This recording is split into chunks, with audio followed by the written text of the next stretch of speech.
मसाइल कहानी में एक बार फिर खुशामदीद और हम बात कर रहे हैं अब्र रहमत की जो इस वक्त कराची में बरस रहा है। इस वक्त हमारे साथ टेलीफोन लाइन पर मौजूद हैं नईम शाह साहब, डायरेक्टर पाकिस्तान मेट्रोलॉजी कराची है।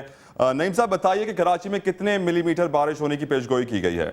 ये हमें इम्कान है कि आइंदा 24 घंटे के दौरान कोई 20 से 25 मिलीमीटर तक बारिश हो जाएगी और इसका जो सिलसिला है वो शुरू में जरा हल्का होगा और उसके बाद ये बढ़ता जाएगा और 24 घंटे तक ये वक्फे से जारी रहेगा। तो हम क्या एक्सपेक्ट कर सकते हैं कि सर जो बारिश की इस वक्त शिद्दत है कराची में उसमें इजाफा होगा? कराची में तो इस वक्त शुरू में जो है ना ये तो लाइट रेन रहेगी, लेकिन इम्कान है कि आधी रात के बाद जो है ना इसमें कुछ इजाफा हो जाए और कल फिर सारा दिन वक्फे से होता रहेगा। और नईम शाह साहब ये बताइए कितने दिनों तक हम एक्सपेक्ट करें बारिश को? ये तो अब अगली 24 घंटे तक तो ये सिलसिला है, लेकिन फिर ये शायद कुछ मकरान की तरफ शिफ्ट हो जाए और फिर मुल्क के वस्ती इलाकों तक फैल जाए। और वो कौन से एरिया थे जहाँ सबसे ज्यादा बारिश हो रही है इस दफा? ये तो खैर हमारे नॉर्थ में ज्यादा बारिश हुई है और बाकी जो है ये सिंध और साहिली इलाकों में तकरीबन 2 मिलीमीटर तक बारिश हुई है मजीद वगैरह में।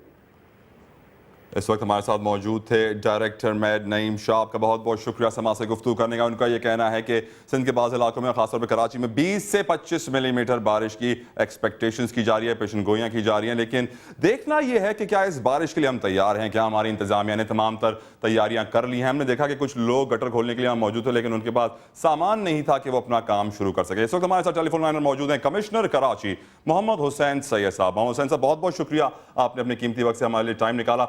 सबसे पहले आपसे ये पूछना चाहूंगा कि आपने क्या इंतजामात की हैं खासतौर पर निकासिया आपके लिए, और ट्रैफिक भी हम देख रहे हैं काफी जाम है और उसके लिए भी कुछ इंतजामात इंतहाई जरूरी हैं इस वक्त। जी हुसैन साहब, आपको मेरी आवाज आ रही है?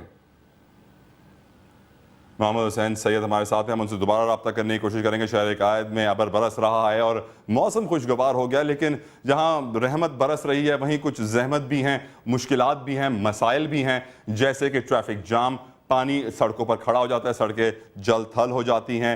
इसके अलावा एहतियाती तदाबीर ज़रूर बरतें। खासतौर पर हम देखते हैं कि बच्चे सड़कों पर खेल रहे होते हैं लेकिन उनके साथ कोई बड़े नहीं होते हैं, वो उस गंदे पानी में नहा भी रहे होते हैं लेकिन उनको कोई देखने वाला नहीं है, कोई रोकने वाला नहीं है। लेकिन देखा यही जाता है कि शहर कायद में बिजली की तारें गिर जाती हैं जिसकी वजह से जो पानी फर्श पे जमा होता है या रोडों पे जमा होता है उसके अंदर भी करंट आ जाता है, जिसकी वजह से जैसे कोई पानी में कदम रखेगा वो भी इलेक्ट्रिकुलेट हो जाएगा, जिससे काफी बच्चे भी जख्मी होते हैं और काफी बच्चे इंतकाल भी कर जाते हैं इसी वजह से। इस वक्त हमारे साथ मौजूद हैं कमिश्नर कराची मोहम्मद हुसैन सैयद साहब। हुसैन साहब, मैं आपसे पूछना चाहूंगा आप लोगों ने क्या इंतजामात किए हैं इस पूरी सूरत हाल को काबू में रखने के लिए?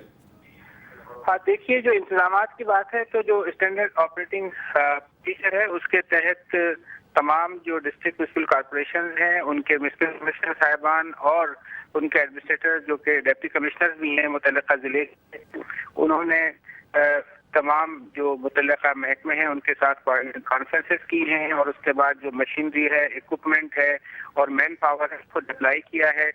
इसके अलावा जो म्युनिसिपल मैनेजमेंट का हमारा महकमा है वो भी फाल है और जैसे ही जहाँ जहाँ पे बारिश हुई है वहाँ पे वाटर सर्विस के लोग, जहाँ पर जमा हो जाता है वहाँ पर डिवाटरिंग पंप्स हैं। इसके अलावा जहाँ जहाँ पर ये एक्सपेक्टेशन है कि यहाँ पे नालों के पानी के बहाव में रुकावट आ सकती है वहाँ पर एक्सकेवेशन मशीन भी मौजूद है और अभी बारिश का स्पिल ज़्यादा नहीं है लेकिन एक्सपेक्टेड ये है कि रात 11 या 12 बजे के बाद ये बारिश तेज हो जाएगी। तो उस पर्सपेक्टिव में भी तमाम तैयारियां मुकम्मल हैं। फील्ड ऑफिसर्स इलाकों में होंगे और न सिर्फ म्युनिसिपल कमिश्नर और हेल्थ अमला बल्कि डिप्टी कमिश्नर भी अपने अपने इलाकों में होंगे उस वक्त तक जब तक वो ये समझ नहीं लेते कि ये मामला ठीक है। मोहम्मद हुसैन साहब, मैं आपसे ये पूछना चाहूंगा, अभी हमारे नुमाइंदे गुरु मंदिर से हमें रिपोर्ट कर रहे थे और वहां पर आपका स्टाफ जरूर मौजूद था लेकिन उनके पास गटर साफ करने के लिए सामान नहीं था, औजार नहीं थे, जिसकी वजह से उनको मुश्किलात का सामना था। क्या कहना पसंद करेंगे आप? देखिए, जहाँ जहाँ पर इस किस्म के मामलात हैं तो जो रिक्वायरमेंट है उस हवाले से लोगों को चीजें दी गई हैं। गुरु मंदिर पर जो बेसिक मसला आता है वो ट्रैफिक मैनेजमेंट का आता है, तो वो ट्रैफिक मैनेजमेंट के हवाले से वहाँ पर लोग मौजूद हैं। अगर पानी रहेगा तो वहाँ पर करीब में ही हमारा ऑफिस मौजूद है जहाँ पे मशीनरी और इक्विपमेंट मौजूद है। अगर पानी का बहाव ज्यादा है या वहाँ पे स्टेगनेंट वाटर जमा होता है तो डिवाटरिंग पंप से उसको निकाल लिया जाएगा। मोहम्मद साहब, हम ये भी देखा कि पहले से महकमा मौसमियात ने पेशगोई कर दी थी कि शहर कायद में और कराची के दीगर करीबी शहरों में भी बारिश होगी, तो क्या ये पहले से ही नहीं कर लेने चाहिए थे इंतजाम? आज हम देख रहे हैं कि वो गटर साफ कर रहे हैं।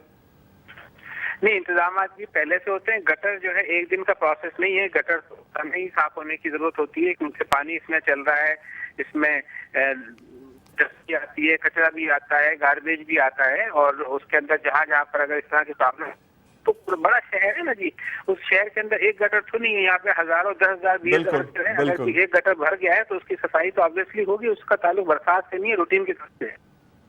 तो हम एक्सपेक्ट करें कि इस दफा बारिश में, क्योंकि आप कमिश्नर कराची हैं, तो तमाम तर इंतजामात हो चुके हैं, तमाम तर इकदामात आपने उठा लिए हैं और शहरियों को किसी किस्म की मुश्किलात का सामना नहीं होगा।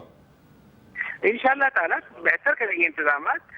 कुछ प्रॉब्लम हो सकती है, लेकिन हमने ये इस बात को इंश्योर किया है कि वो तमाम मुकामात जहाँ पे पहले खड़ा होता था, इस दफा पानी उसमें से आधे से ज्यादा मुकामात पे तो खड़ा होगा ही नहीं, और जहाँ पे खड़ा होगा उसको निकालेंगे इंशाअल्लाह। बहुत बहुत शुक्रिया। मोहम्मद हुसैन सईद साहब कमिश्नर कराची हमारे साथ टेलीफोन लाइन पर मौजूद थे। उनका ये कहना था उन्होंने तमाम तर इंतजाम कर लिए और अब शहर कायद के बासियों को परेशान होने की ज़रूरत नहीं है, क्योंकि उम्मीद यही की जा रही है कि सड़कों पर पानी जमा नहीं होगा और ट्रैफिक जाम से भी निमट लिया जाएगा। इस वक्त हमारे साथ मौजूद हैं आमिर अहमद खान, उनकी जानिब चलते हैं जो कि हैं इस वक्त गार्डन में। आमिर, बताइए गार्डन में इस वक्त आप क्या मंजर देख रहे हैं? आपके सामने एक बड़ा नाला भी मौजूद है जो कि तकरीबन जाम हुआ हुआ है और वहाँ से तो पानी भी नहीं है जो गुजरे, तो इस सूरत हाल में वहाँ कितना पानी जमा होगा?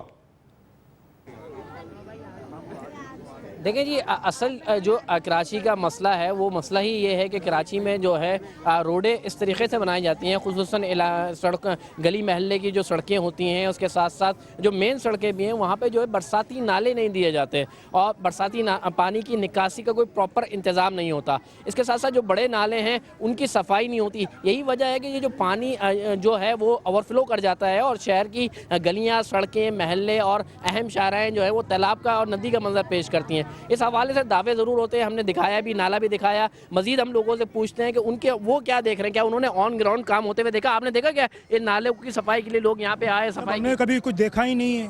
अब लोग दुआ करते हैं मस्जिदों में, घरों में बैठ के बारिश हो, रहमत हो, रहमत फिर जहमत बन जाती है, जगह जगह पानी जमा। क्या आपको नजर आया सिटी गवर्नमेंट का नहीं, हमने कोई देखा ही नहीं है। अब ये टीवी में देखते हैं तो डिफेंस के इलाके होते होंगे, ये होते होंगे, नर्सरी का इलाका होता होगा, वहाँ की सफाइयाँ दिखाते होंगे। हमारे इलाके में हमने आज तक नहीं देखा। जरा सी बारिश हो, आप देखो नाले भरे पड़े हैं। हमने यहाँ सफाई होते हुए देखी है, प्रॉपर लोग आए हैं यहाँ सफाई कर रहे हैं नाले की? बिल्कुल भी नहीं है, बिल्कुल भी। यहाँ तक दिनों में आए हैं लोग, नॉर्मल दिनों में भी नहीं आते ये लोग। जब से गवर्नमेंट चेंज हुई है तब से कुछ भी नहीं। मुस्तफ़ा कमाल साहब थे तो सारी सफाइयाँ होती थी, सब कुछ होता था। अब तो वो चले गए तो बिल्कुल ही ख़त्म हो गया। ये आपने देखा क्या सूरत हाल है और लोगों का क्या मौक़िफ़ है? और लोग कह रहे हैं कि यहाँ पे उन्होंने किसी अमले को यहाँ नहीं देखा है काम करते हुए। आमिर अहमद खान रिपोर्ट कर रहे थे कराची के इलाके गार्डन से। आमिर, आपका बहुत बहुत शुक्रिया। बाराने रहमत बरस रहा है, मौसम की रंगीनी का लुत्फ जरूर उठाइए। परेशानी और मसाइल में घिरी जिंदगी के लिए खुशी के 2 पल जरूर समेटिए। ये 2 घड़ी के हंसते मुस्कुराते लम्हे जिंदगी भर आपके साथ रहेंगे, लेकिन एहतियात जरूर कीजिए। सड़कों पर गाड़ियां और मोटरसाइकिलों की रफ्तार मुनासिब हद तक रखिए। बिजली के खंभों और तारों से बचने की कोशिश कीजिए और खास तौर पे बच्चों को दूर रखिए और हर मुमकिन हद तक अपना और अपने प्यारों का ख्याल रखिए, क्योंकि जरा सी बेएहतियाती किसी बड़े नुकसान का सबब बन सकती है। तलहा जतोई और मेरी टीम को इजाजत दीजिए। अल्लाह हाफिज।